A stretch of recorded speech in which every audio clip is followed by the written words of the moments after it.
Okay, so good evening everyone, and welcome to tonight's presentation of OTF Connect, titled The French Revolution, Using Technology to Redefine the Core French Classroom, with Mariah Mallette.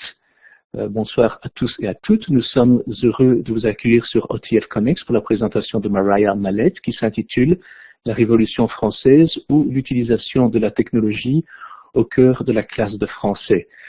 Nous avons un très bon groupe ce soir avec de très nombreux participants et comme je dis souvent, c'est toujours extraordinaire de voir tant de professeurs enthousiastes venant des quatre coins de la province pour partager leurs idées et se soutenir mutuellement en découvrant de nouveaux sujets toujours extrêmement passionnants. We are definitely thrilled to have each and every one of you with us. It's also our absolute pleasure to welcome Mariah Mallette. Comme beaucoup d'entre vous, Mariah est une francophile de cœur qui aime visiter l'Europe. Elle a passé un peu de temps récemment en Belgique et en Suisse romande. Et j'ai toujours un faible pour ceux qui me disent aimer la Belgique, qui malheureusement est un pays souvent négligé lors de voyages en Europe. Mariah enseigne le français à partir de la 5e jusqu'en 8e année pour le conseil scolaire du district de Lambton, Kent. Elle enseigne depuis 7 ans et se passionne pour intégrer les technologies dans son programme afin d'améliorer l'expérience d'apprentissage des élèves. Elle est membre actif du programme Microsoft Innovative Educator Expert et est également une éducatrice agréée du niveau 1 de Google Educator. Je voudrais maintenant passer le micro à Mariah afin qu'elle puisse partager avec vous son expérience concernant les technologies qu'elle utilise dans ses classes de français. So, Mariah, feel free now to click on your talk button anytime you wish. It's already on, perfect, and you can start your presentation. Great. Merci beaucoup, Michel. So again, my name is Mariah. I teach grade 5 through 8, like you said. Our school board is a school that starts from grade 1, but in my school we have about 500 students, so we have 2 teachers within our school. Before we move further, just if everyone can give me a smiley face, just let me know that they can hear me okay.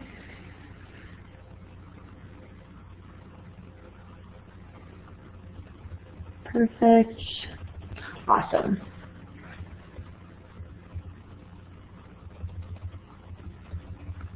Good. So I have been using iPads consistently in my classroom for the last 4 years. I've been at this school. I'm a teacher at Indian Creek currently, which is located in Chatham, Ontario. And previously to that, I taught at a small county school where I was fortunate to be a part of at the beginning of a one-to-one pilot project where the grade 8s were receiving iPads. So I was there for a couple months at the end of the year when they had those. And the following year, I moved to Indian Creek. At the school that I went to, when I started, we had 2 carts of about 30 iPads that were shared among the whole school. So I was very fortunate that year. Not a lot of teachers were using the iPads. So I was able to access them quite frequently, and which I did, and I was very fortunate with that. But the next year, a lot of the other teachers started using the iPads, which was great because that's what we wanted. We wanted them to start seeing the relevancy of them and getting comfortable with them. And I was able to apply for a grant through our board and receive 12 iPads just for my classroom. The year after that, I then applied for a TLP project, which has been this year. I've been working with 6 other teachers in my board on integrating technology in the core French programs. We've been doing cross-panel, so a high school teacher and our family of schools for the most part, and that has been another amazing experience. So I've been using it for quite some time and seeing a lot of success with it and having a lot of fun with it. Before I go into the meat of the presentation tonight, I thought it was important. I want to share a lot of examples and kind of share the apps that I'm using and how I'm using them.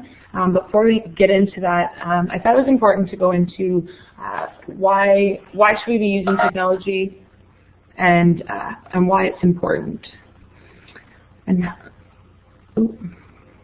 connection. Can you still hear me? Yes, we can hear you well. Okay, no problem. Sorry, something popped up on my screen. Yes, and I've had problems with my Blackboard tonight as well. So it's Okay. and I've seen many people trying to get in, and I've got a lot of emails from people telling me that they could not log in and they are sorry that they could not get in. So Okay. it looks like it's one of these nights, unfortunately. Okay, no worries. I just want to make sure I didn't click something wrong. So before we get into the why the technology is important and how it supports the curriculum, I want to kind of see where everybody's coming from.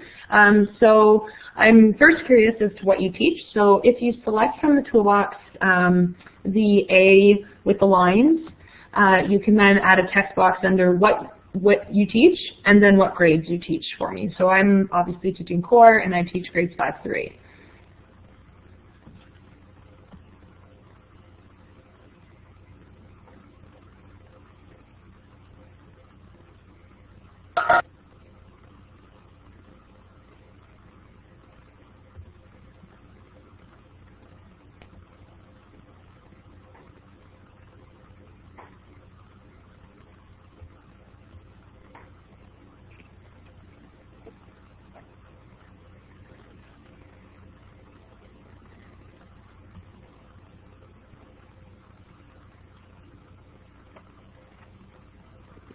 Okay.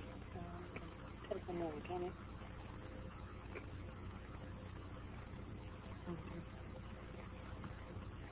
Okay, for me? Right there?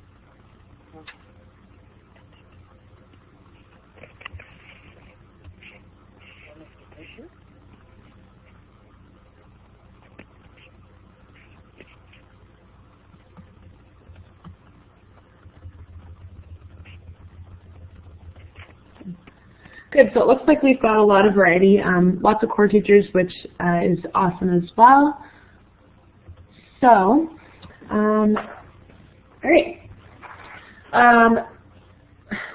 For me, the main goal of obviously the new curriculum is for us to be able to get our students to communicate and interact in the second language with confidence. I've been fortunate that I've had a lot of in-servicing over the last couple of years on the new curriculum. I've had the opportunity to participate in a couple of different CFR regional teams, and that has also given me a lot of different perspectives on the things that I'm doing in my classroom and how I want to address things. And we also looked a lot at action-oriented tasks when doing this. So when I look, in preparing for this, presentation, I started looking a little closer at the curriculum. And there are a lot of key points that resonated with me. Obviously, the idea of getting our kids to communicate, the communication is a social act, and we want them to communicate for real purposes. The idea that interaction is pivotal and listening and speaking is paramount for them to be able to then obviously acquire the language and move to reading and writing. So for me, this has become a driving force behind my program. If the point of a language is to be able to speak it, then my students need to use it in order to build that language capacity. And so then my job becomes to provide them as many opportunities as possible in class to actually speak it. Another quote that really resonated with me was the idea that reading and writing float on the sea of talk.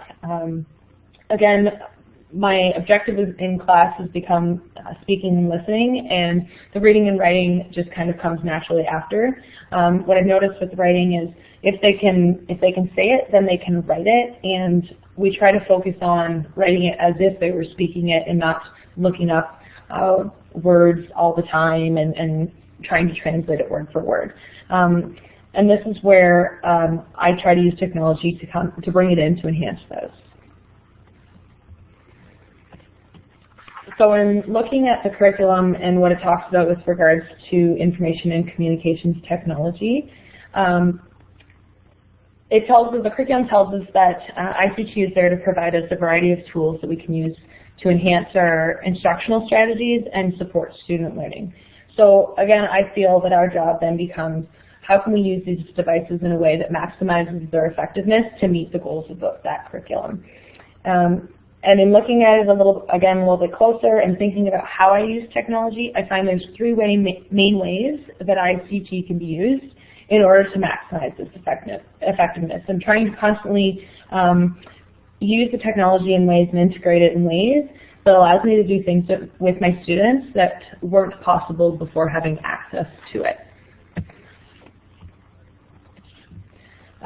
So the first role that ICT plays is to enrich the way that we teach. Again, essentially the tools that we use. So we can use it as an engaging way to learn vocabulary and new words and expression. It can be interactive, and using these types of apps and devices for this gives students immediate feedback. It's portable, they can access it from home. It improves the way that we can provide feedback for our students. The curriculum tells us that we need to be giving descriptive feedback so that students can monitor their learning. They can set goals, identify their own strengths and weaknesses, etc. And the feedback that we can give them is a lot more specific, I find, when we're using the technology to help with that. It promotes increased talk time for every student, so we can get more students talking at the same time. With written tasks, students can track their edits, collaborate with one another in real time, whether it be in class or from home. We can connect them with real-world audiences, and with regards to the listening aspect, they have access to a variety of different resources as well. The second role, I guess, of ICT that I find is for researching creative media. So the research and the way we research has changed. I mean, we don't just look at books anymore. Students have access to millions of resources online, and it encourages them to think critically about the information that they access and the validity of the resources that they're using. It's also not just written text that they're able to access anymore. They can use videos and audio clips and pictures, connect with people real time to find the information that they need when researching, and access these experts from around the world. With regards to the creative media piece, we can offer students choice as to how they demonstrate their understanding of the learned concepts that we want them to show. They become creators of content, not just consumers of it. And it really reinforces the 6 Cs of 21st century learning. And I saw that Michelle added Michael Fullan's Launching the Next Stage of Ontario's Education Agenda, and that link addresses the 6 Cs and talks a little bit more in depth about that. Another thing about the creative media that I really like is that it can be shared. So the things that these students create, we can then share with other classes and people around the world in these authentic audiences. And I really love that it brings us back to that goal of getting our students to communicate for, I guess, authentic purposes. These tools reinforce that speaking part especially, and if we use them to their fullest capacity or capability. So finally, the third role I find in the ICT core, ICT is using it to connect, so we can really bring the global community into our classrooms. So we can provide opportunities via this means, and that allows us to give the opportunity to our students to see themselves as social actors. It can be, again, shared with the real-life audiences, and it gives them a real purpose for their work, and an authentic platform in which they can communicate. And I've found that when we're sharing our work like that, the work that my students produce ends up being better because they care about what people are seeing and the people that they're sharing it with. So now it leaves us the question on what impact this has on us as teachers. So when I looked at the teacher roles and responsibilities, I was trying to really think about, okay, this is what the curriculum wants us to do, and how is it that technology supports us with that?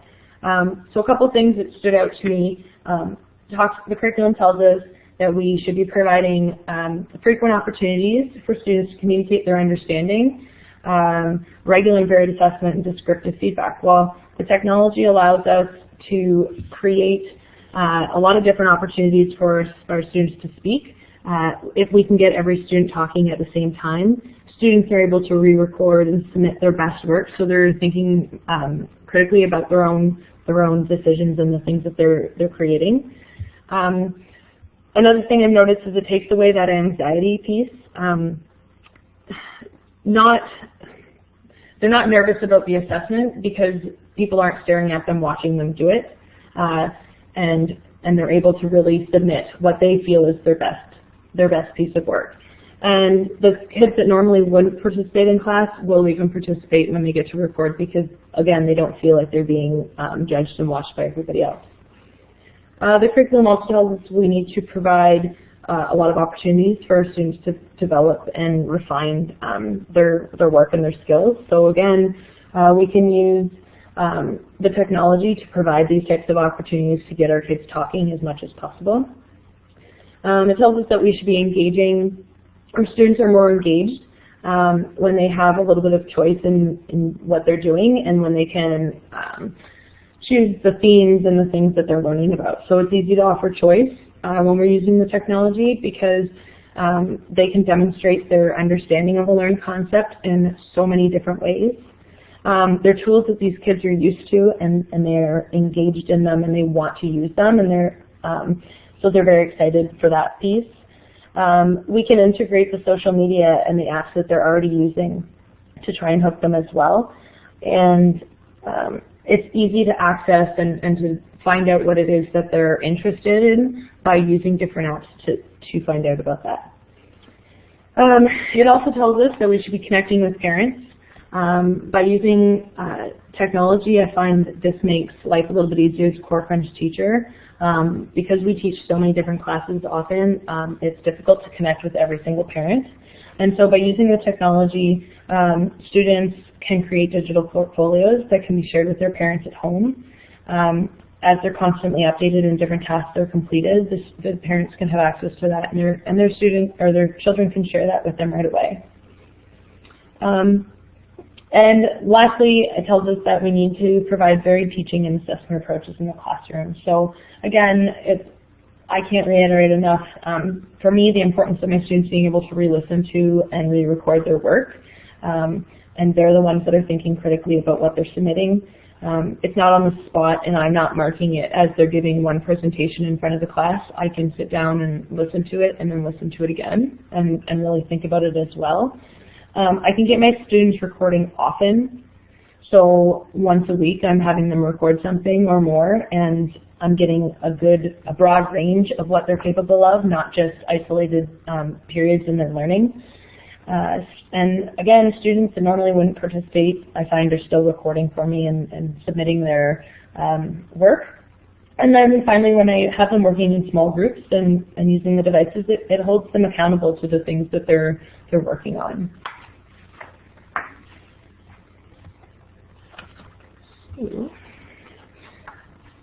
I would like to move to a survey to find out kind of where, I guess, everybody is at with technology, what kind of access people have to it, how it's distributed within your schools, to give me a better understanding of kind of where people are at. So if you grab on the side one of the icons, and for me it looks like a little sun at first. If I hold it down, I can pick a different icon. There's a smiley, an X, a check mark. Just pick one of them and put it under where you feel most comfortable or consider yourself with technology.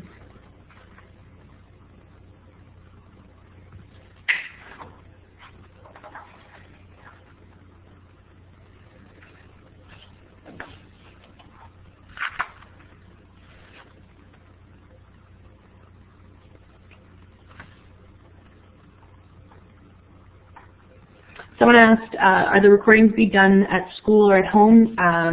I would say 99% of the time for me, we're doing them in school. But if I wanted them and asked them to do it at home and they had their own device at home, that I would definitely ask that as well once in a while.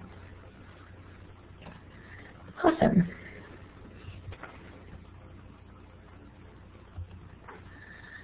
So then my next question then is, what do you have access to in your classroom? So you have a check mark and an X, so do you have any devices that are devoted to your room only?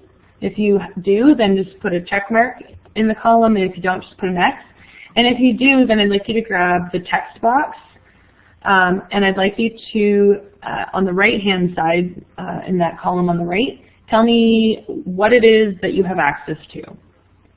So I've added a check mark, and I have 15 iPads that are devoted to core French. I got 12 from my original grant, and I got a few more from my TLP grant this year. So smartboard,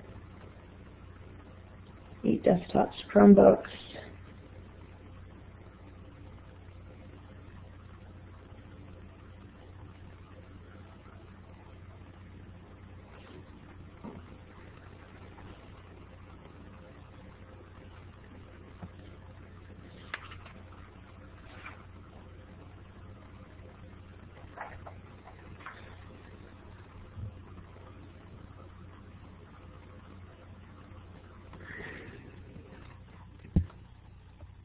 I'm going to try to keep up with the chat box on the side as well.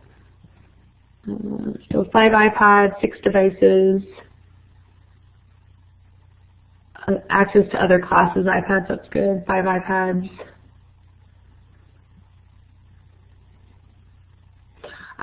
The grant that I received was one that was offered through our board. It was an Engagement Lambton Kent grant, and I had happened to hear about it and was able to fill out an application, but I think that it's definitely worth inquiring about to see if there are different grants available through your boards in order to access the technology.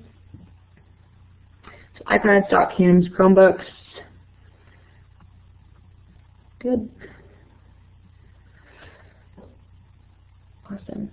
In this slide there should be, I guess to type in this slide, there should be a text box option. It's the letter A on the left-hand side, and if you select it, you should be able to click and drag to create a new text box on the slide.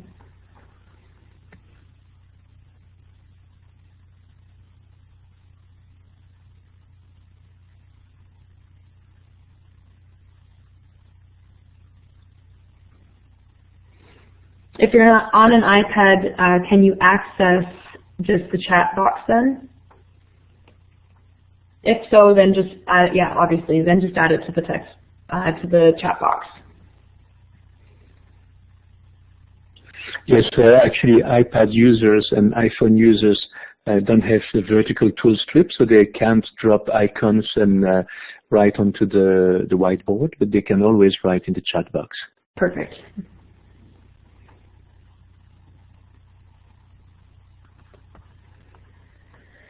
So definitely a broad range of what people have access to. Through this year, through my TLP grant, I actually surveyed our board to see kind of, how the technology was distributed as well for our core French classes down here as well. And I would say it's very similar. It's hit or miss. Some teachers are very fortunate to have 5, some have 1, and some have nothing. So. Okay.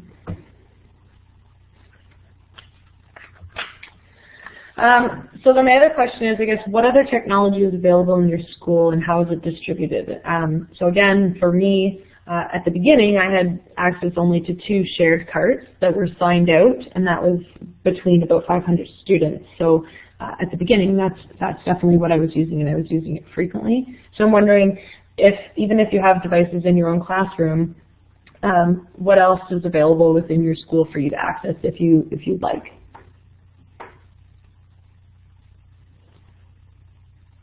So 2 shared carts. Miranda, I was wondering how many iPads in each class?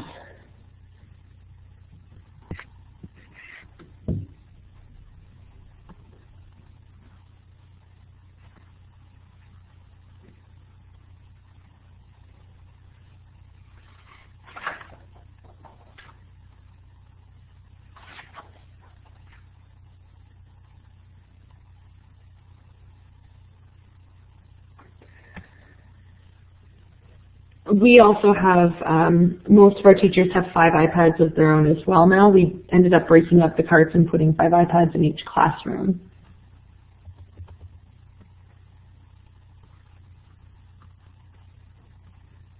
Chromebooks,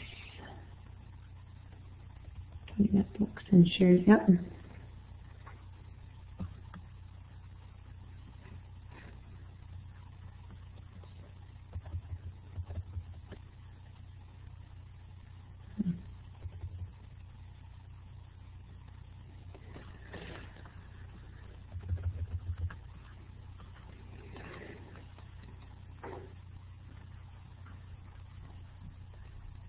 3 carts, 15 laptops.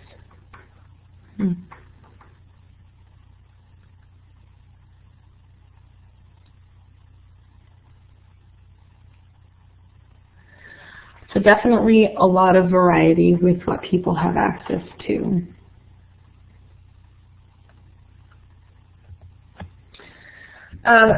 So how often, considering the access to technology that you have, how often do you use technology with your students? So again, just grab one of the different icons and place it wherever you feel suits you. And again, if you're on an iPad, just type it for us in the box.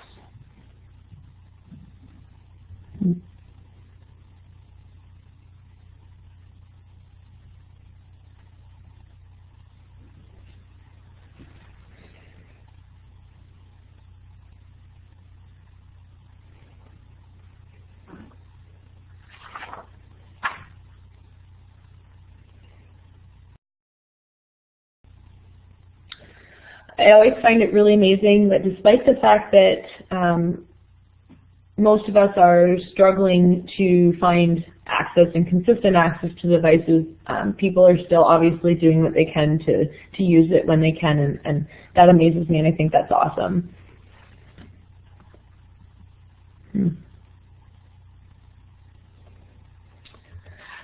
So what, because of the I have iPads, a lot of what I'm going to talk about is heavily driven by that, but I want people to realize that there's often similar apps available for different operating systems, and it might take a little bit of research in order to find that app, but my plan and what I hope is to be able to share ideas with you as to how I use these things to get my kids talking and to use them with my students, and then therefore they can be tweaked to suit your needs. So the first one I'm going to talk about is PhotoDice. Michelle added the PhotoDice link in the chat box for people if they want to download it onto an iPad. It's for iOS. And then I was kind of trying to do some research while I was preparing for this, and I found PhotoDice app for Google Play. I haven't tested it at all because I don't have a device that would use it, but it is a possibility, and hopefully it might work for those that have those devices. So PhotoDice is great. Essentially, just like the name, you can add 6 photos onto a dice, and it rolls and shows up a random image every time it's rolled. I really like it because you can share the dice once you've created them. You can email them, and once it's been emailed, then you can add it, upload it to Google Drive, and share it in a variety of ways as well. And then I also really like it because once on your screen, you can add several different dice on the same platform so they can be used to interact. And I'm going to provide some examples to what I'm, I guess, referring to with that. So the first way I use PhotoDice with my students is when we're learning new words and expressions. So we maybe would have started, I would have had them on the pictures on the board, and we would have been going through them. And then I want them to do some practice in small groups, again, so that I can get them all talking at the same time. So in this particular example, I'm getting them to learn the words and expressions for breakfast foods. And I wanted them to do it in full questions in complete sentences. So they would ask one another. The dice would be rolled, and the first partner would ask the second partner, "Oh, qu'est-ce que c'est?" And the second partner would respond in a complete sentence. So if you click on the link in the chat box, if you have access to it, it's pretty quick. I wrote down, I didn't find it anymore, how long it was. And just put your hand, or sorry, not your hand up, just put a smiley face when you've watched it and completed it, and then we will come back.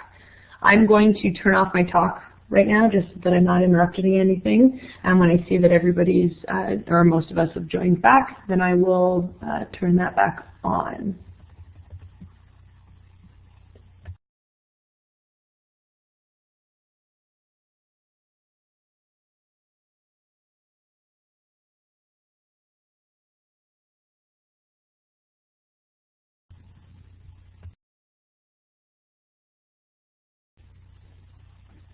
If you can access the link in the chat box, just click on it and it will bring up the video.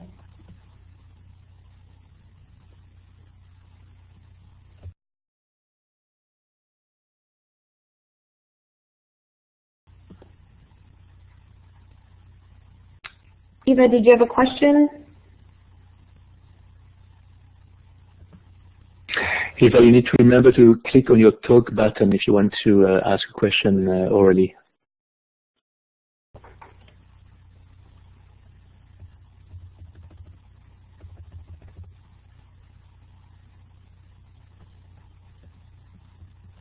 Eva, if you don't have a microphone, you can also obviously type it in the chat box, or unless you maybe clicked on your raise hand icon by mistake.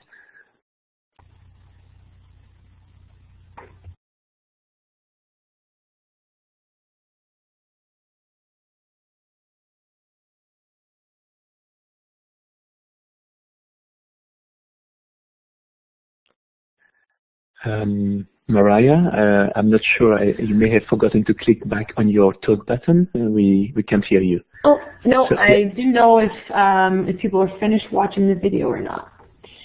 Yeah, I think that most people are done. And Okay. I think that in the future, instead of using the smiley, let's use the survey tool, which is the fourth icon on the right. So you have the smiley, you have the step away button, you have the raise hand, and then the one all the way to the right is the survey tool, and when you're back, you just give us a green check mark, and that works better because it stays on the screen. The smileys, they disappear after 3 seconds, so we don't see them all the time, but yeah, much better to click on that green check mark. Perfect. Perfect, thank you. Perfect, so this type of activity I would do as a whole class first before. The students would know the images because I would have used them with them on dice on the smartboard or when introducing the vocab. I've also used it with directions as a starting point. So this is kind of where I would introduce them to the words and expressions in order to help build some of the background knowledge so that we could move into more, complex questions and answers in context. So with the directions unit, I'm trying to get my students to be able to understand and give directions. I might start with one die with the buildings, and they would do this exact same activity.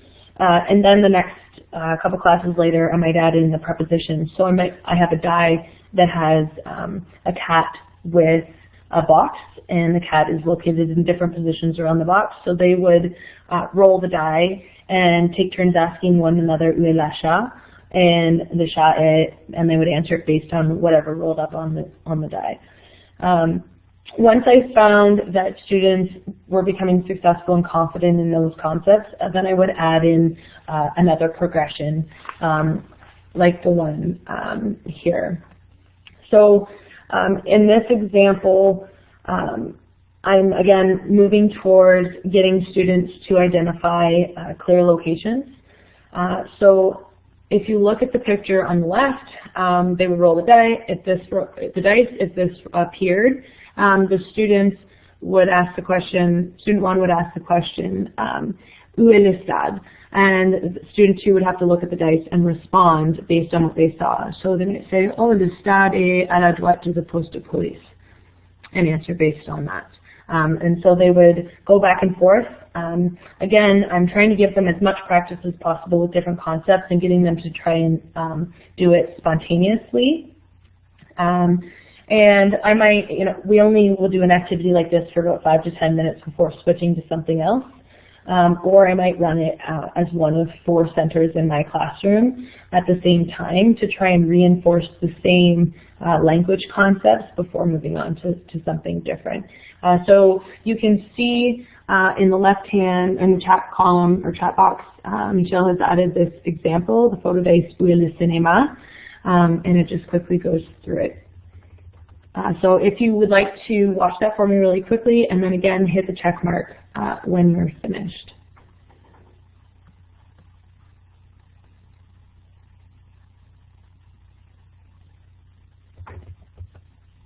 Savannah, you asked if I set this up on my cell phone or the desktop. You mean the app? I would start with this as a whole class activity, so I might use the dice in the smartboard files, or if I don't have a smartboard or I don't have the smartboard program, I would connect my iPad to the projector. And first I would start out and we would do a couple of examples where I would model it.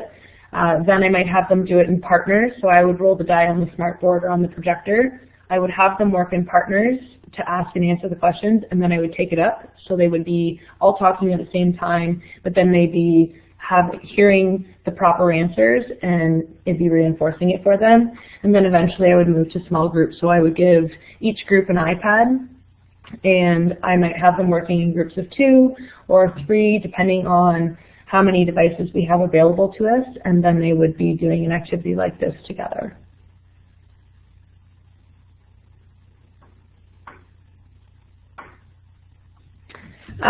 Depending on the devices that you have available, I would suggest doing a little bit of research into it. I know I provided a link to a PhotoDice app that I had found. I believe it was for Android devices. I feel like a lot of what I do is heavily driven by iPads. However, I do feel like there are other apps out there for different devices, but because I use iPads, those are the ones that I know. So if other people have found similar apps for different operating systems that do the similar things, if they would be willing to share them maybe. Maybe Susanna, what do you have access to within your particular school? Do your students have devices that they can bring to school with them?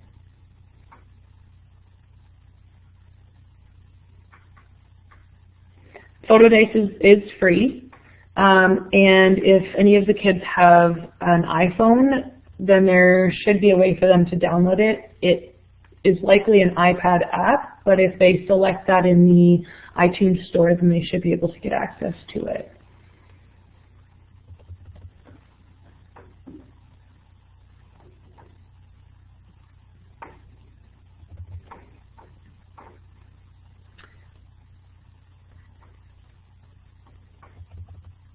Smart Notebook definitely has dice in it that have pictures enabled.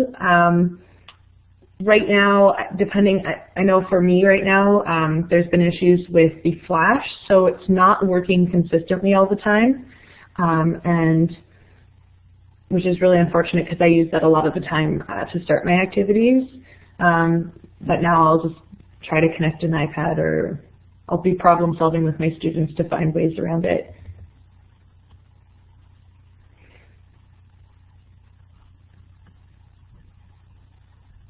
It might come with that. I haven't even noticed them, to be honest.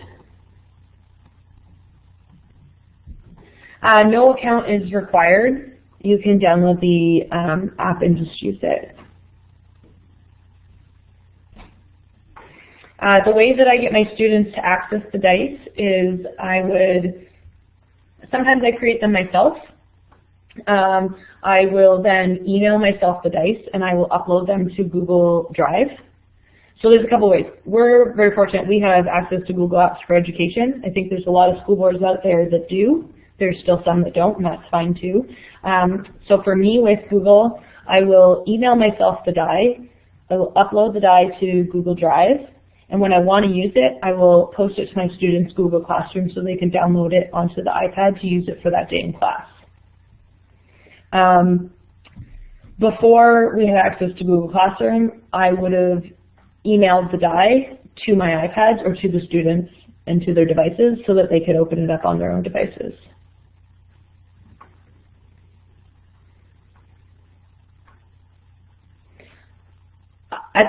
At the end, I'm going to share a folder as well for people that do have iPads where you can access a bunch of dice that I've made already and download them to try them out and play with them as well.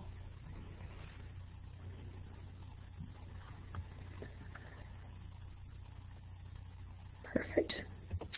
So other ways quickly that I'm going to go through that I used it for directions as well. This actually was a colleague of mine that I've been working on the TLP with, and she came up with the idea. These are all pictures that she's been using in class for giving directions as well. And she had her students work in partners. They put 3 or 4 die on the platform, I guess, rolled the die, and then student 1 would give directions to student 2 based on the die that appeared. So, for example, in this image, the partner 1 might have said, oh, prenez 2 pas en avance, arrête, tournez à droite. Then partner 2 would roll, and then partner 2's turn would be then to tell partner 1 how to go. So they were working on trying to get to learn the directions and the commands, but with a more physical response as well.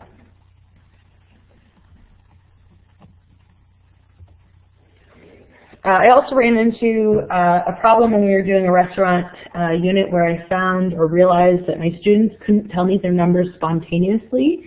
They had to count up to them every time they wanted to say them, and it was driving me bonkers. So my solution was to get them to work on obviously saying them spontaneously. So I taught them, we worked on 1 through 20 first, and then we worked on the 10s. And when I found that, again, we have done a lot of activities together as a group, and then we had done some shared activities and guided activities, when I found that they were confident in it and better at recognizing those main numbers, we moved to an activity like this. So I had a couple die with the tens column and a couple die with the singles column. They would roll the dice so they could be in small groups. Sometimes they were taking turns in a circle. Sometimes they were racing to the number as fast as they could against the partner. And the object was to be able to come up with the proper number as fast as possible. So again, there was a lot of progression that brought us to this, but I found a lot of success with this, and it was a fun way for them to be able to do it. And sometimes I would let them choose how they wanted to use the dice to interact, but the main goal was for them to get to the number as fast as possible.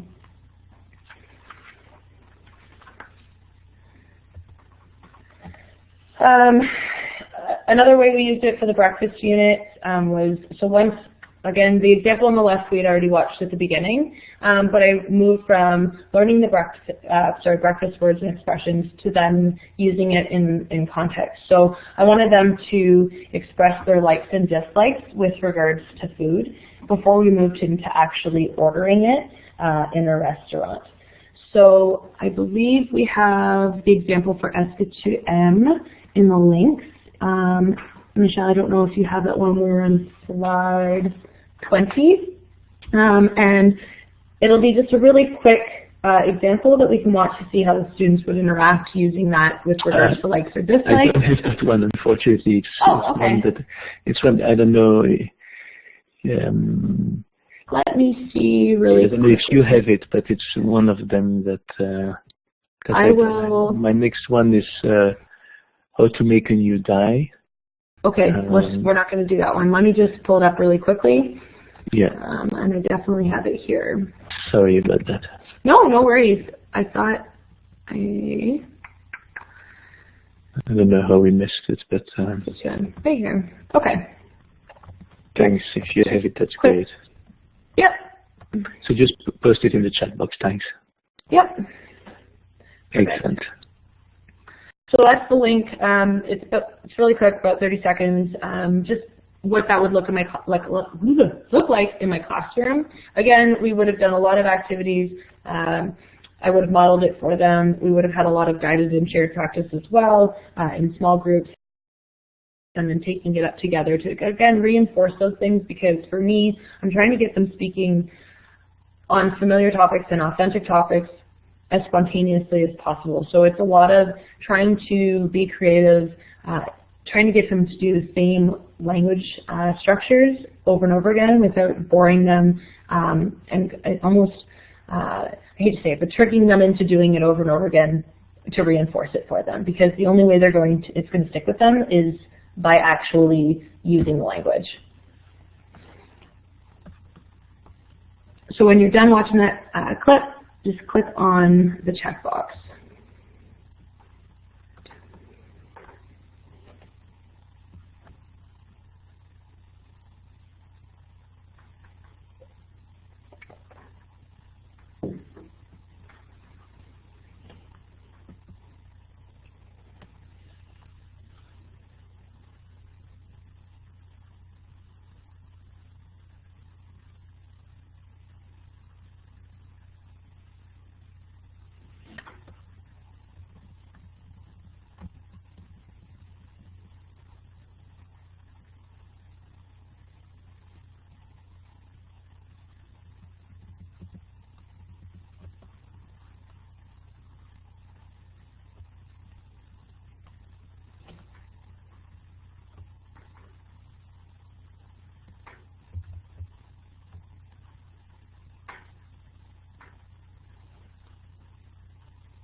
So some of the other ways I would again use this for them to express their likes and dislikes. I might have them do this with hobbies as well, asking each other what they like to play, what they don't like to play. I might have them practice the past tense or the future tense or wants. Ask them things like, est-ce que tu as mangé des œufs aujourd'hui? Est-ce que tu vas manger du bacon demain? And then we would, before we moved into actually ordering food, est-ce que tu veux manger des œufs? We would add a second die sometimes as well, and then they might ask questions like, est-ce que tu préfères manger des œufs ou du bacon, depending obviously on what images appeared on the die. And then sometimes we might move also to open-ended questions, like with two die on the same platform, things like, oh, qu'est-ce que tu veux manger, or qu'est-ce que tu préfères manger? So again, getting them thinking, asking questions in a variety of different ways and having to really think about it and respond.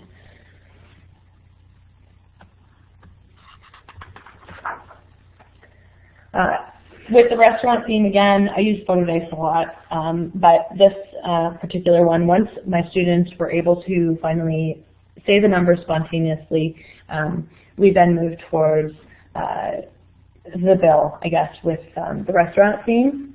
And they would roll the two die, so I had one die with a bunch of different prices on it and another die with the images of the foods we had been working on. We focused solely on breakfast foods because I found, I did this with a grade 5 class, and leaving it to any food, there was just too much for them to really learn, so we tried to narrow it. And they would roll the two die, and partner one would ask a question like, combien coûte le lait? And partner two would have to respond, obviously, in a complete sentence, depending on what die reappeared.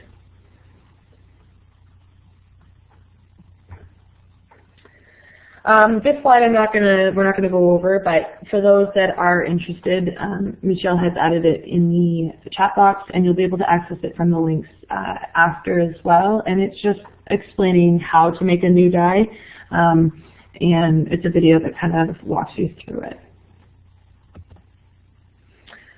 So when I do these types of things, I like to pick other people's brains as well, because especially in core French, I find often we're the only teacher in that school, so we don't really get to collaborate often together. So in seeing some of the ways that I use these dice with my students, it makes me wonder, how do you see yourself using it with your kids? So on this slide here, or in the chat box, depending on what you have access to, I want you to think about and add as many ideas as you choose or want to, or feel inclined to. Just add the text box and tell us how you can picture using these dice with your students. And think about, I guess, what kind of activities are you currently doing to get your kids interacting? How could you enhance this activity with them being able to see different pictures spontaneously? What do you want your students to be able to, and how can you get them there using an app like this? So I'm going to turn off my talk for a couple minutes here while we see some of the different ideas people have.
Some of the ways that we're seeing in the chat box, Monsieur est vêtements, il fait froid, alors je porte un manteau.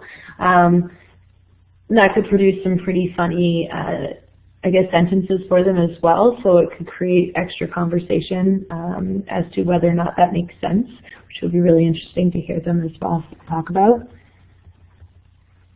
French immersion, using them like story guide, but maybe not as interactive.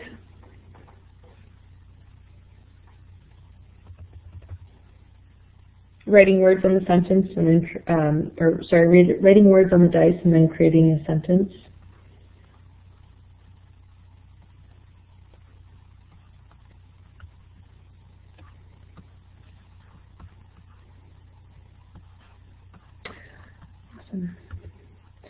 So some of the other ways that I've used them, I've used with regards to talking about family, so and how people are related. So I might have two different die roll, so the Simpsons family, and then they have to talk about how those two people are related. People in sports, so they're talking about, you could take pictures of the students in your class and put them on the die and have other die with sports and activities, and they'd have to talk in third person about what those people like to do and don't like to do. You could have a die with numbers and a die with activities, and they roll them and have to talk about what it is that's happening at that specific time. Someone mentioned that numbers, bigger than and smaller than. If you're taking pictures of the kids, the pictures would stay on your die unless you emailed them and shared them with someone. Or sorry, not on your die, on your iPad, unless you shared that die with somebody. And having kids create dice, I do this all the time actually. For example, we were working on talking about other people in the third person, and I wanted to focus on celebrities, so I put them into like partners, and I had them find 6 images of celebrities that they were in tune with, and they created a die and emailed it to me. So after about 10 minutes, I had probably 20 different dice that I saved and used with those classes and could share with other people as well. So definitely having the kids do it is a huge time saver and also draws off their interests.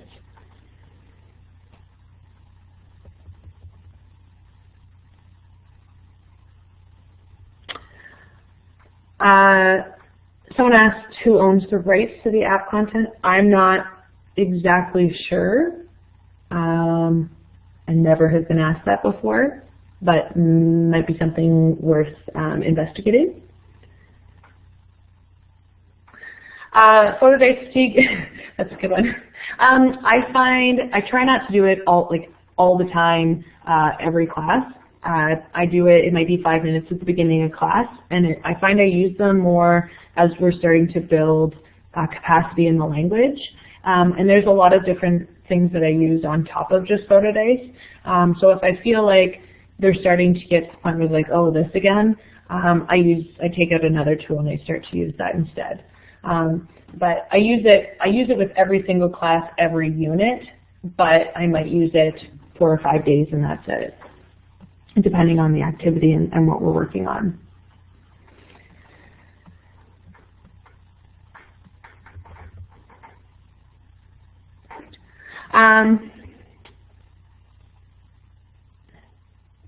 I don't find that the students get off task, and the main reason I think that they don't is because they know the expectations and they know how to say these things. Like, so it's because we've had a lot of practice as a whole class, and then we've had so we've done a lot of modeling and we've done a lot of shared and guided activities. By the time they go to do this, there's no questions, like they're very confident and comfortable with it, and because they're working in small groups, they're not being judged by their peers and by me.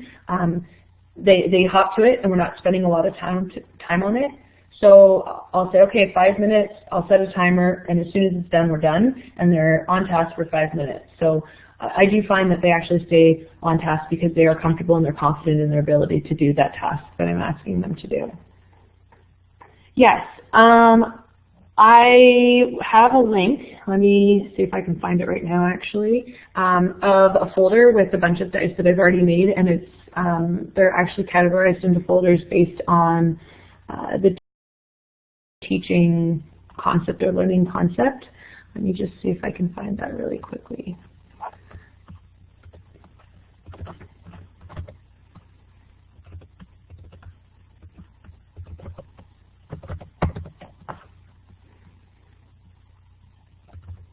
You should be able to access it without logging in. I tried to make sure that anyone with the link has access to it.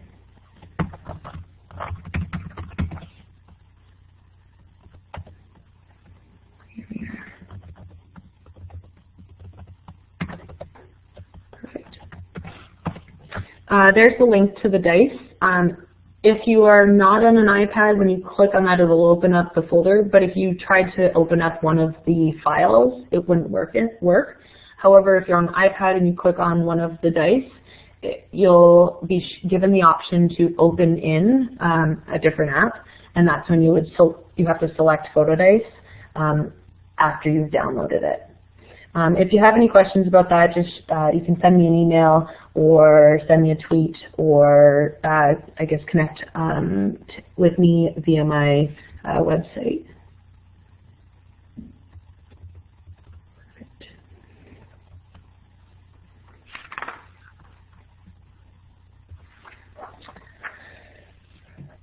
So another app that I use very frequently is Explain Everything. It is a paid app. The price changes, I find, all the time, so I couldn't even tell you how much it is now. I consider it's like an interactive whiteboard. It is available for a variety of different operating systems, which is great. I know that it's definitely available through Apple, Google Play, Chrome Web Store, and the Windows Store. If those links didn't work, the document that you will have access to has the links in them that you can then download them from that link folder, or sorry, document.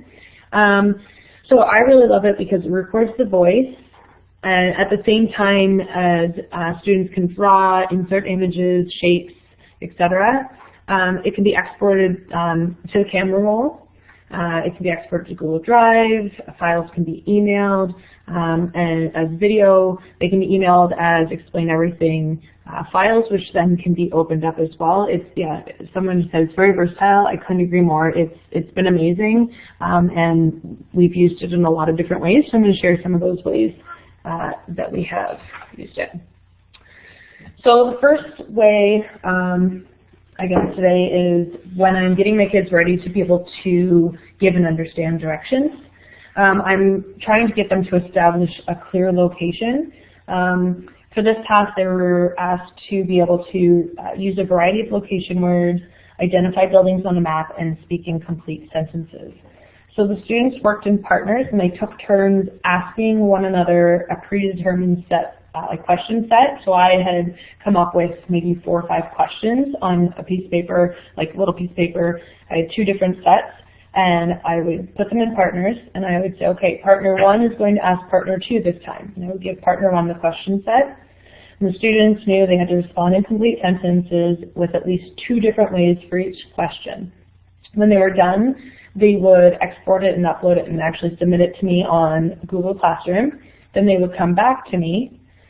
I would give them the second question set, and then that time, student 2 will be asking student 1 that question set. They would record, submit it, and come back to me. So then they both had different sets of questions that they had to respond to and an opportunity to really think about it. So the YouTube link, I believe, I don't know if Michelle posted it, and catch up here. Yep, Michelle posted the example of Explain Everything Just a really quick example. Maybe watch, I don't know, like the first 30 seconds of it. It gets repetitive because they're asking 5 different questions and they are answering it 2 different ways. So once you've seen about 30 seconds of it, just put a check mark so that we know that you are finished.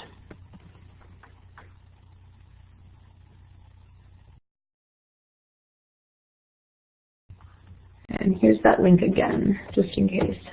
Oh, perfect. I just saw that too. Thank you, Michelle.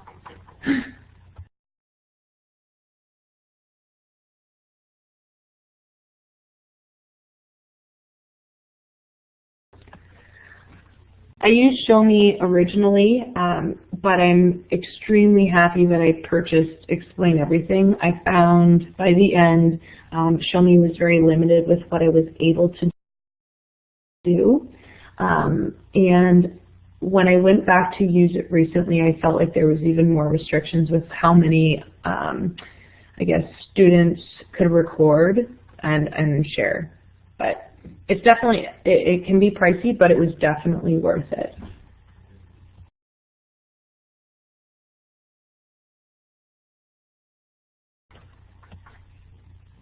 I see someone was talking about using it with the French immersion kindergarten classrooms. I know they definitely use it a lot in even our English math program for when kids need to explain their thinking with whatever it is that they were working on.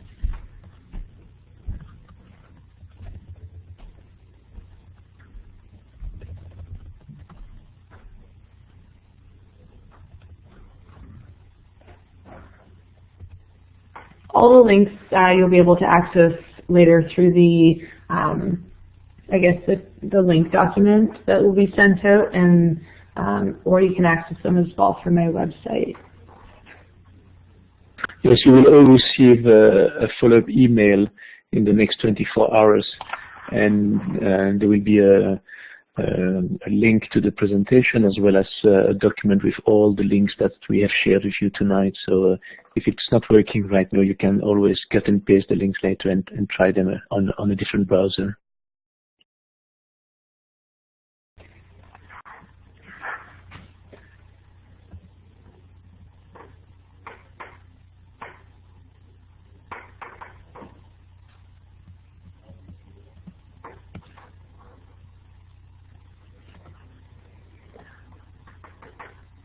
Yeah, I have definitely not used Explain Everything to its fullest capability even yet. There are definitely a lot of options with it, but I look forward to exploring a little more. I try to just kind of keep it where it's at for now, and then when I have a little bit more time, I'll take some risks and look into some other options as well.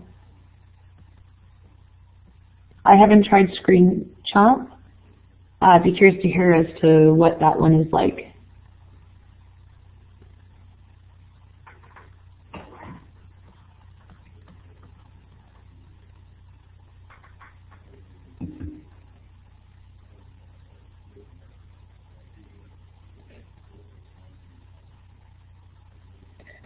Time, yes, and time to collaborate with one another, like other core French teachers especially.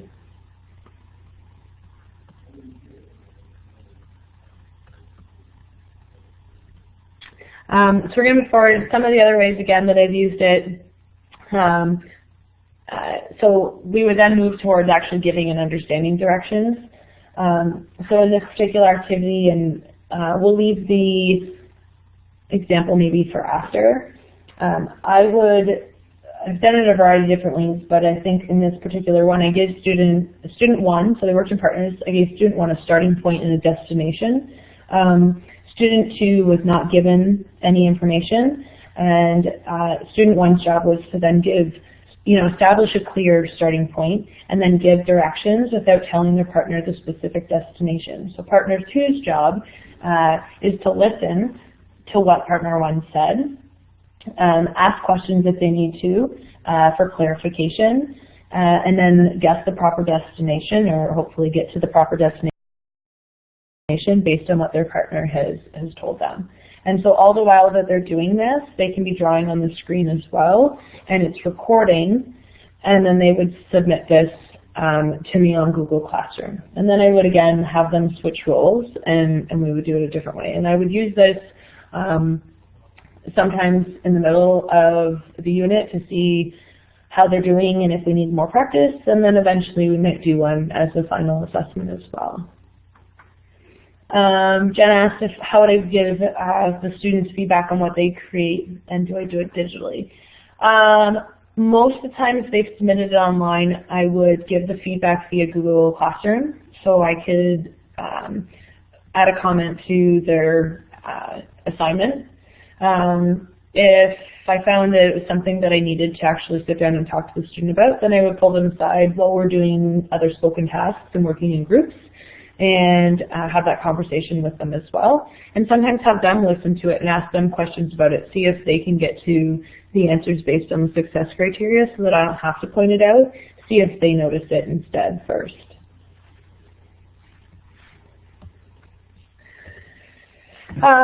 With regards to breakfast foods again, another way that I used it for them to identify their likes or dislikes. This was a really quick activity. Sometimes I would send them the image that I want them to use. This particular day I had them take a picture of the smartboard just because it kind of came to me off the top of my head. And we were working on asking each other what foods they like to eat and don't like to eat. So they took a picture of the smartboard and worked in partners, and they had to ask their partner whether or not they liked a certain food. Partner 2 would then have to listen, circle it, and then respond in a complete sentence, and then it would be their turn to ask back. So if we have the link to this one, we can just take a couple seconds to watch it.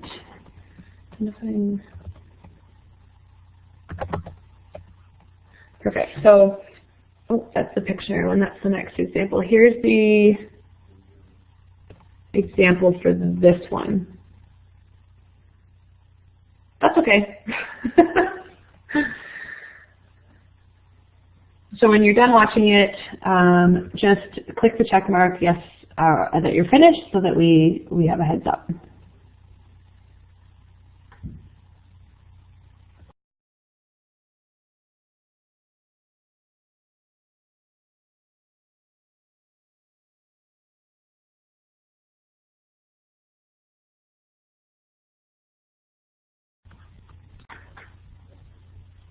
Awesome. So another way, again, I was trying to get my kids to be able to come up with as many ways as possible for them to practice the same concepts, but spontaneously and really keep them engaged. So this last activity they just did and this one right now, I would often run as 2 different centers in the classroom. At the same time, I would have 2 other centers that would be a little bit more hands-on. To again reinforce the same language structures. So in this particular example, it was more of a Pictionary game, and I had them drawing and explain everything. I think in the example it was show me that I was using originally, but now I use, again, explain everything. And I would have them in partners or in groups of 3 or 4. One person would be drawing the breakfast food, and the rest of the group would be trying to guess what it was that they were drawing, but in order to guess, they had to ask a complete question. So you can quickly watch this.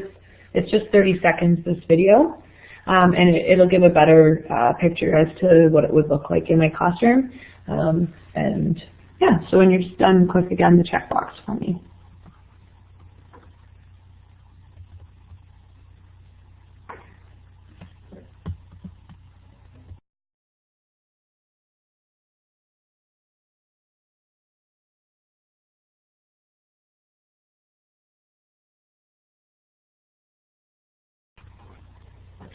This video should be different. This one's the breakfast Pictionary one. There was the one above, I think it accidentally got posted, but it was actually the one underneath that was here from the time before.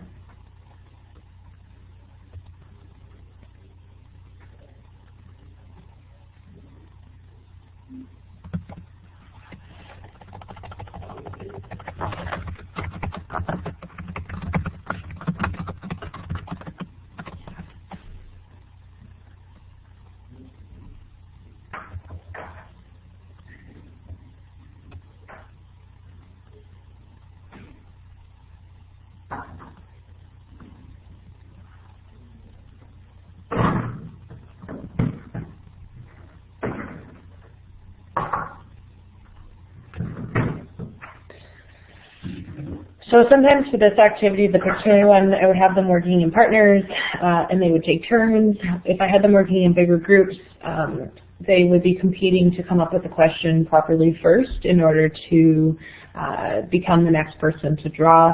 And I found that they were really engaged and really excited about it. And again, because we're reinforcing the same things over and over again, they're getting more confident the more they're using it.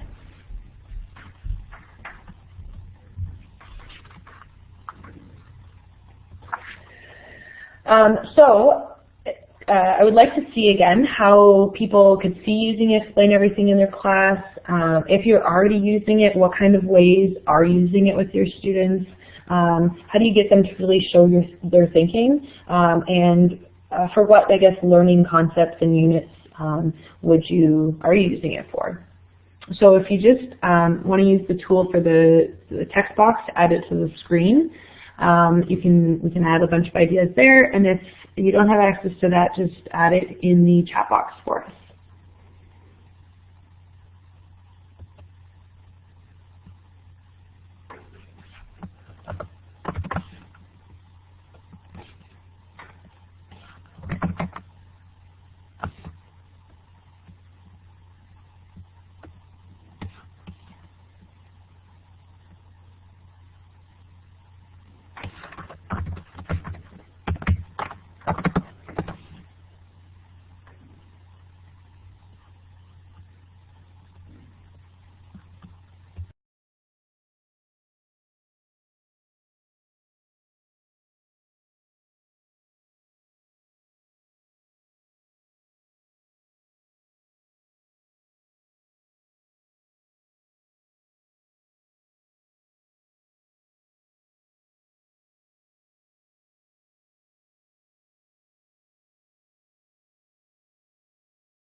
So in the chat box so far we have reinforcement of vocabulary and having students communicate orally to each other, a verb template for practice, making posters and recording over top to show thinking and doing presentations. Ma famille, mes amis, j'achète mes dessins. Il peut décrire un membre de la famille ou bien identifier le voisin avant de faire des achats. Hein? Students creating models of animal habitats, taking pictures and explaining the habitats. Yeah, using it in math for French immersion.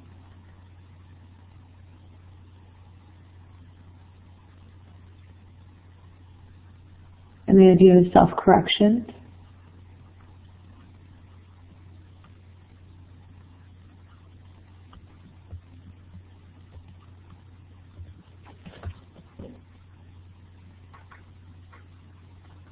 Awesome. All right. In the last 10 minutes here, I'm going to go over Voice Recorder. I really like Voice Recorder for a variety of different reasons. So this app is the one I use. There are hundreds of apps that can be used as Voice Recorder for a variety of different operating systems, and I encourage people to find the one that works for you best. For me on an iPad, this one I really like because number one, obviously they record audio files and the files aren't that big compared to using a camera roll. Students can rename the files in the app, and then they can share the audio files via email. It can be saved directly to Google Drive, submitted on Google Classroom. It's very simple to for them to be able to navigate in that way. Another reason I really like Voice Recorder apps, I guess, in general, is that you can find them for any device, and they're such a powerful tool, especially if you don't have access to a class set of devices. Because students can, for their own phones, can easily find a free voice recording app, and as long as they can email the file, the teachers can have access to it. And I try to still use the voice recorder apps in a way that promotes spontaneous interaction among my students. So the first way I use it is oral journals. I use this in particular with my intermediate students. So from the beginning of the year, every week, or every day almost, we talk about hobbies and interests, and then we elaborate. I have them talk to me on Monday or Tuesday. They tell me what they did on the weekend. On Friday or Thursday, they tell me what they're going to do the following weekend. I have them, elaborate on their ideas. I'll ask questions to draw out more information, and we'll work on this together in class. Again, we'll do lots of examples. I'll give them lots of examples. We'll give them a lot of opportunity to practice in small groups and partners. We'll talk about it, and we'll do community circles. And then eventually when I feel like they've really got it down, I'll have them start recording on a weekly basis. And so the example that Michelle just posted is one that if you want to, it's very quick, it's about 6 or 12. There's one that's 6 seconds and there's one that's 12 seconds. I think the one that's posted is probably 6 seconds. So just quickly, you can hear what they would do. It was literally just them talking about what they did on the weekend, and then they would post to the assignment every week in Google Classroom with an audio recording. So when you're done, just click the checkbox for me.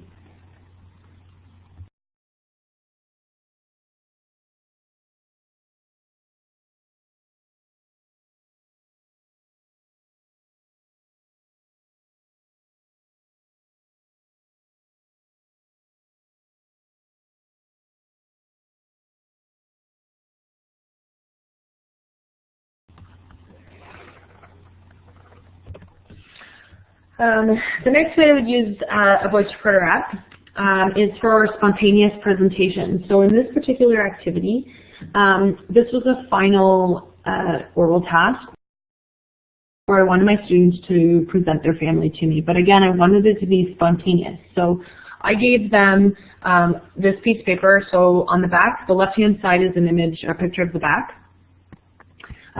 Sorry, someone just asked what was that example from. That example was grade 7-8 class. So this now, this is an image of, on the left-hand side is the front of the page, on the right-hand side is the back of the page. I asked them to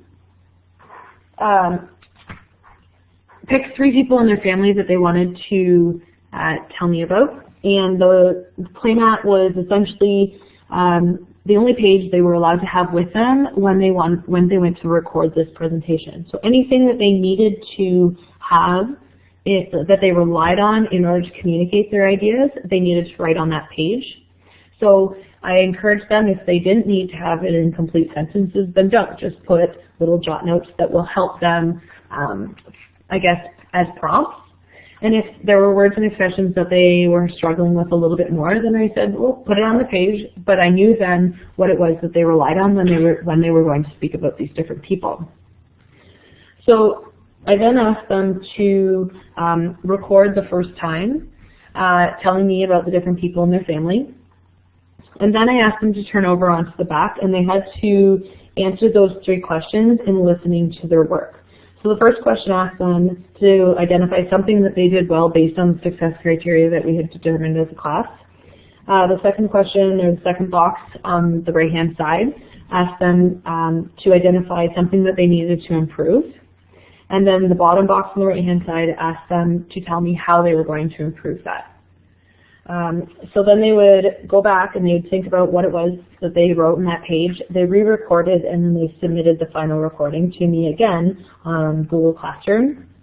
And the example that you're going to see on this page here, I added the image behind the voice of the video so you were able to see kind of what they were looking at as they were recording for me. And again, this was the only page they had. I was trying to get it to be as spontaneous as possible. And here's an example of the success criteria. This example is a little bit longer. Please only watch like 30 seconds to a minute of it because there's no need to continue watching the whole thing. And when you're done, just click the check mark. I do have a rubric for the assessment. It's on the following slide. I don't give it to them necessarily in writing, but we do talk about it and they do see it.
That example was a grade 6 student.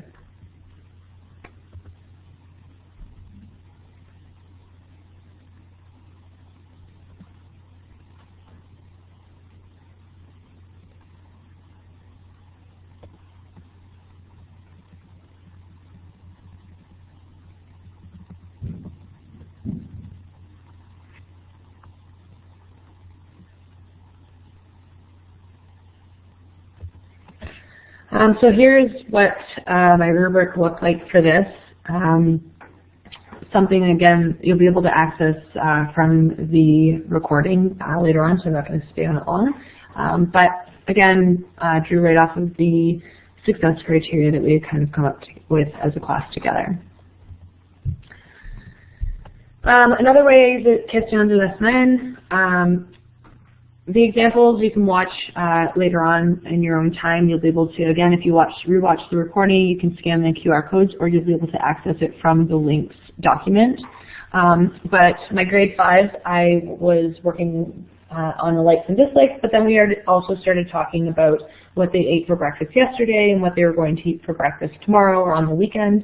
And so the grade 5s were working in context using the past tense and the future tense without even really acknowledging or knowing that that's what they were doing. So I would use it that way, and after doing a bunch of practice every week in class, then I might have them record spontaneously at the beginning of one of the classes and just submit it for me on Google Classroom.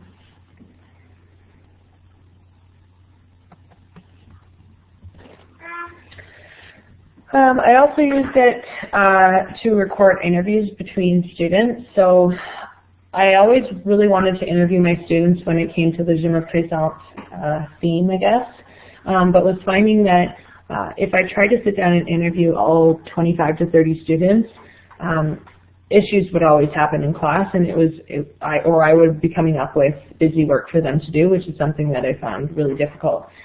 So my solution to this problem was to use some of my older students to interview my younger students. So if you watch these examples a bit later on, I had grade 8 students interviewing grade 5 students. I picked about 5 to 6 intermediates and asked their teachers if I could borrow them during class to come down and interview them. To interview my grade 5s.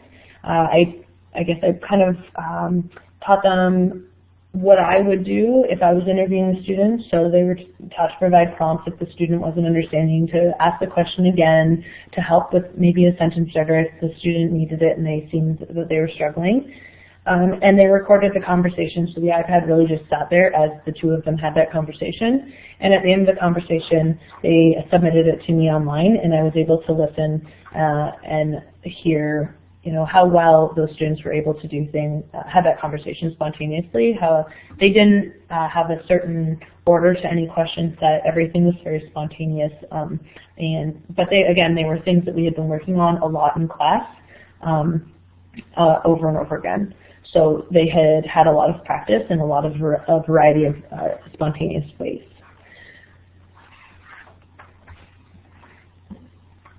And finally, for the voice recorder, I've done les dictées orales, and this was I struggled with it, but I used it because I wanted to know whether or not the students knew how to ask the questions again before we moved on to another learning concept or another unit. And so I wanted them, these are the questions that we were working on at the beginning of the year that I wanted them to use in class spontaneously and in context. And so what I did for this particular activity for the grade 6s, I gave them 6 questions in English, and they had to go record themselves telling me how to say those things in French. They had no duotangs, no word walls in front of them. They just had this one sheet with the questions in English, and they just were told that if they didn't know how to say something in French, that was okay, just put that word in English, but the things that you do know how to say, tell me in French, and then they would submit it to me. So I was able to see if there were things that we needed to review as a whole class, or if we were ready to move on together. For another class, I gave them the sheet in the top right corner where it just had 10 different images, and for each image they had to tell me a question that related to that picture. And again, for this particular task, it related to asking everyday questions in French so that we could, so that they were prepped and actually knew how to say these things in French, and I could expect it from them throughout the year.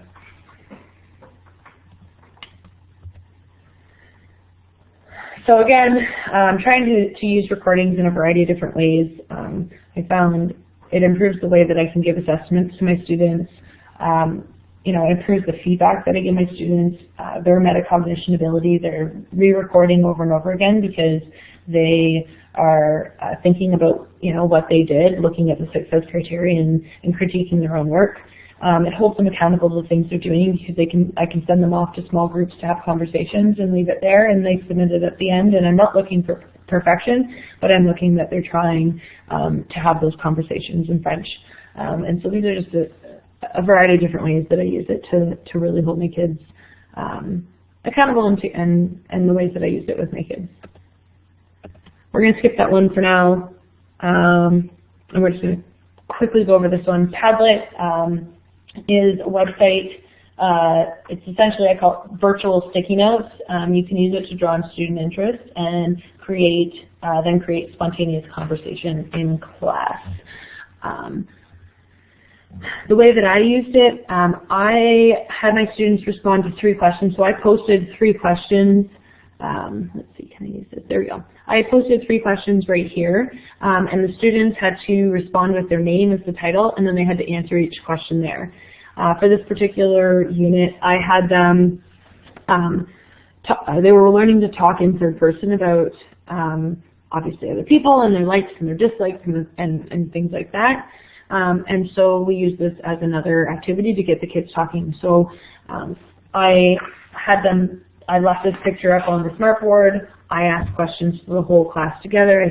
I would say something like, "Oh, qu'est-ce que Josh aime manger or préfère manger?" And then they would find Josh. They'd see what he preferred to eat, and then they would have to answer in third person based on that.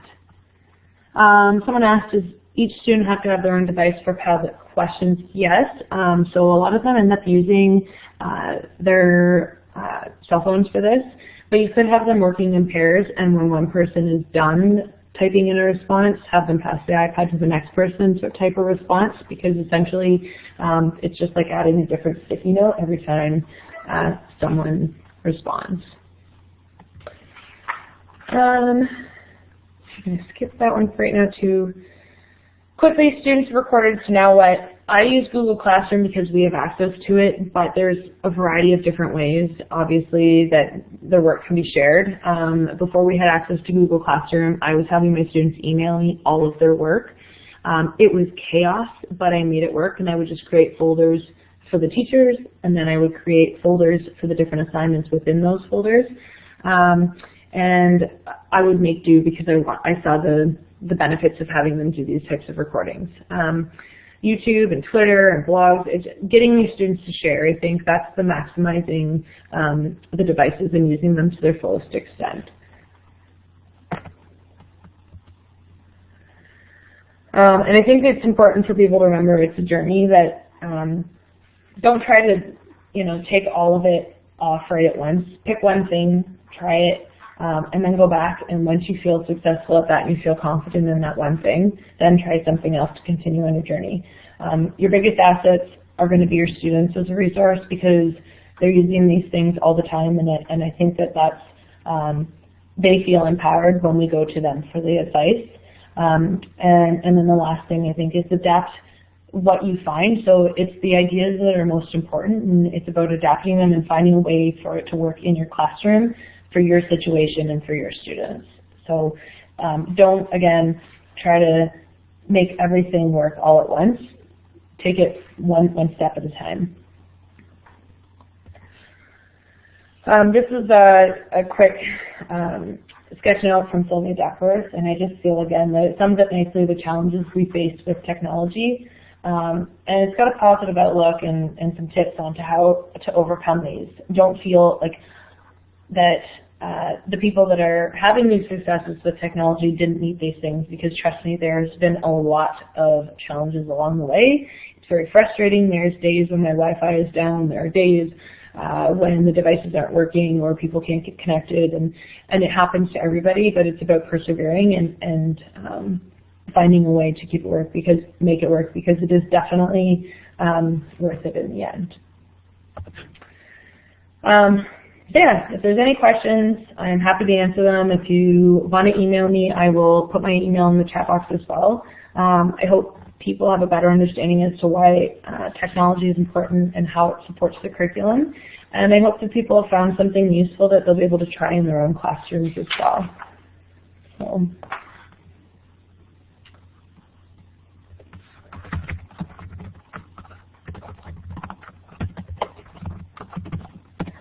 There's my email address. I don't know if people have questions, if they want to type them in the chat box or if they want to activate their voice, but if there's anything else, again, please don't hesitate to ask.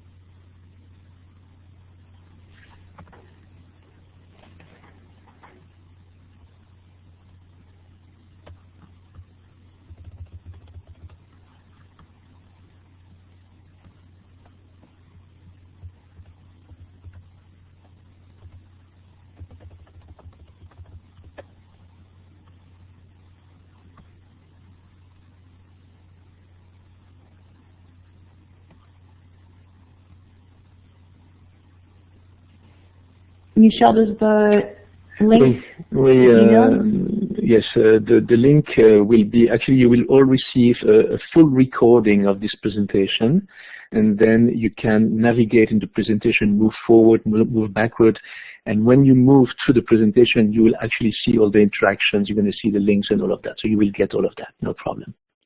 Awesome. Well, thank you very much, everybody. I really appreciate people spending an evening listening to this, and I know everybody gave up a lot of time. If there's any other questions, like I said, don't hesitate to email me. And my website's there. I'm always adding different ways that I use the tech in my classroom there as well. And you can find me on Twitter at Madame M27. So thank you so much. Oui, merci Mariah d'avoir partagé ton enthousiasme et ton expérience avec nous. C'était une présentation très intéressante, avec bien documentée, avec beaucoup de liens, etc. Et merci aussi à tous d'avoir partagé vos expériences individuelles et particulièrement à Hélène, also known as Madame Gillian, et j'espère que je prononce bien votre nom, pour toutes les applications que vous avez suggérées. Je pense que nous allons tous passer un peu de temps cet été à explorer les technologies que vous avez partagées ce soir et à jouer au dé.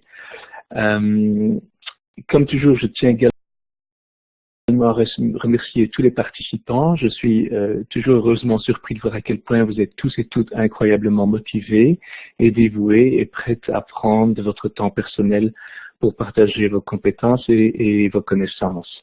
Encore une fois, un tout grand merci à tous et à toutes. Nous avons quelques informations que nous aimerions partager avec vous ce soir. La présentation de Mariah est, comme vous le savez peut-être, la dernière de la saison 2015-2016 pour OTF Connect, mais je vous encourage à passer sur notre site internet pour voir tout le programme de la saison prochaine qui commencera au mois d'octobre. Alors je vais mettre les liens dans la boîte de chat. Je voudrais aussi vous informer d'une offre qui est proposée par la FEO et par le ministère. Si vous êtes un enseignant qualifié et avez complété un cours de qualification additionnelle en mathématiques, en technologie ou en maternelle, vous pouvez obtenir une subvention de $450. Et je vais vous mettre le lien également dans la boîte de chat pour obtenir cette subvention. Si vous vous ennuyez cet été, alors on a des choses à vous proposer. La FEO offrira à nouveau ces instituts de 3 jours qui couvriront la révision du curriculum, les mathématiques, les technologies et les compétences financières. Ces instituts sont offerts du 4 au 12 août et sont offerts donc du 4 au 12 à Kingston, London, Niagara, North Bay, Ottawa, Thunder Bay, Toronto et Windsor. Alors, de plus, une conférence sur la technologie est également offerte du 24 au 26 août. Cette conférence se tiendra au Hilton de Markham, juste au nord de Toronto. Et enfin, la FEO est aussi heureuse d'offrir son programme Teachers Learning Co-op. Malheureusement, la date butoir pour les soumissions était hier, mais la FEO proposera également un programme similaire l'année prochaine, donc si ça vous intéresse, songez-y. Toutes ces offres sont affichées sur le site de la FEO, ainsi que des informations supplémentaires, et je sais que les places partent très vite, alors si vous êtes intéressé, faites vos réservations le plus vite possible, et je vais à nouveau poster les liens dans la boîte de chat pour ces 3 événements. Comme d'habitude, nous tenons également à vous remercier pour votre participation et nous vous demandons si vous avez le temps de nous faire part de votre feedback. Ce sondage ne prend que quelques minutes. Si vous pouvez le faire juste après la session, ce serait grandement apprécié. Quand vous quitterez Blackboard, vous serez redirigé automatiquement vers une page d'enquête. Et je vais également poster ce lien. Ah, mais je ne l'ai pas. Donc malheureusement, il est là juste sur l'image. Mais quand vous quittez Blackboard, vous serez en fait redirigé automatiquement. Également, la FEO voudrait vous offrir un petit bonus comme signe de reconnaissance pour votre participation. Une fois que vous aurez rempli le questionnaire, vous serez redirigé vers une autre page où vous pourrez entrer votre nom. Vous recevrez ensuite un certificat de participation à cette session et vous pourrez ajouter ce certificat à votre CV d'apprentissage professionnel. Notez bien que ce certificat de participation n'est disponible que dans les 48 heures suivant cette session. Si vous ne disposez pas du temps nécessaire pour compléter tout ça ce soir, ne vous inquiétez pas, nous allons vous envoyer dans les prochaines 24 heures un courriel avec tous les liens nécessaires. Je vais maintenant conclure cette session et terminer son enregistrement. Vous êtes bien entendu libre de rester en ligne si vous avez des questions supplémentaires. Sans quoi, je vous souhaite encore une fois une très bonne soirée et surtout d'excellentes vacances à toutes et à tous. For those of you who may have additional questions, please feel free to stay online. And otherwise, I would like to thank you all once again for your participation and wish you a wonderful summer. Merci encore Mariah et merci à tous et à toutes pour votre participation à la séance de ce soir. Nous espérons vous revoir sur OTF Connect la saison prochaine. Merci.